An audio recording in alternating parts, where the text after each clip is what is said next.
Salut à tous et bienvenue sur cette chaîne. Pour le compte de la 14e journée de Liga, le Barça a fait face à une équipe du Celta Vigo qui lors de la première mi-temps était très engagée physiquement, ce qui a posé pas mal de problèmes au Barça. Le Barça qui a commencé le match avec une surprise dans le 11 de départ avec la non-titularisation de Alexandro Balde qui n'était pourtant pas avec l'équipe d'Espagne. Donc il était tout logique de le voir titulaire, mais ainsi Flick a décidé autrement en titularisant Gérard Martín sur le côté gauche de la défense. Malgré l'engagement physique et enthousiasme de l'équipe du Celta, le Barça a su tirer son épingle du jeu avec l'ouverture du score de Rafinha sur une passe décisive de Jules Koundé. Je pense que pour la première mi-temps nous avons pas vu un grand Barça mais plutôt moyen, cela se traduisant par les erreurs de passe sur plusieurs phases du jeu suite au pressing des joueurs du Celta Vigo galvanisé par son capitaine emblématique Iago Aspas qui est sorti de ses gonds suite à une faute de Gérard Martín en difficulté dans ce match. Une faute qui ne valait pourtant pas la peine puisque le capitaine du Celta était dans sa moitié de terrain.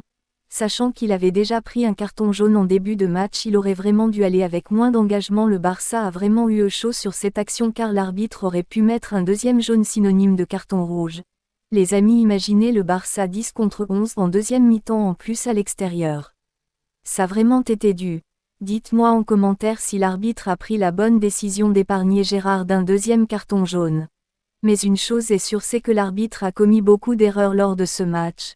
Je trouve que Gavi a fait un bon match avec beaucoup d'intensité. On s'y a vu juste quand nous voyons l'engagement des joueurs du Celta.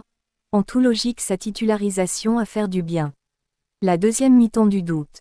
Oui, du doute après avoir marqué le deuxième but par Lewandowski. On s'attendait à une victoire du Barça. Mais non, c'est mal connaître le foot, on ne le dirait jamais assez. Un match de foot dure 90 minutes et non 75. Je pense que cette équipe du Barça a beaucoup de talent mais manque d'expérience. Cette équipe qui dominait ses adversaires et gagnait ses matchs avec la manière est devenue en 2 matchs vulnérable. Je pense que l'absence seule de Lamine Yamal ne suffit pas à expliquer cette baisse de régime. Une question tarot les esprits, à savoir le grand Barça est-il vraiment de retour? Tout a commencé avec l'exclusion de Casado suivi du raté de Koundé et tout a volé en éclats. Que c'est frustrant le résultat. Un match couronné par les erreurs d'arbitre. C'est maintenant que nous allons voir ce faut vraiment cette équipe du Barça. Je suis un peu inquiet car l'équipe du Celta n'est pas tombée dans le piège du hors-jeu comme d'autres équipes.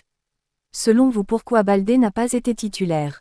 Cette fin de match est vraiment allée dans tous les sens. Comment expliquez-vous la méforme du Barça?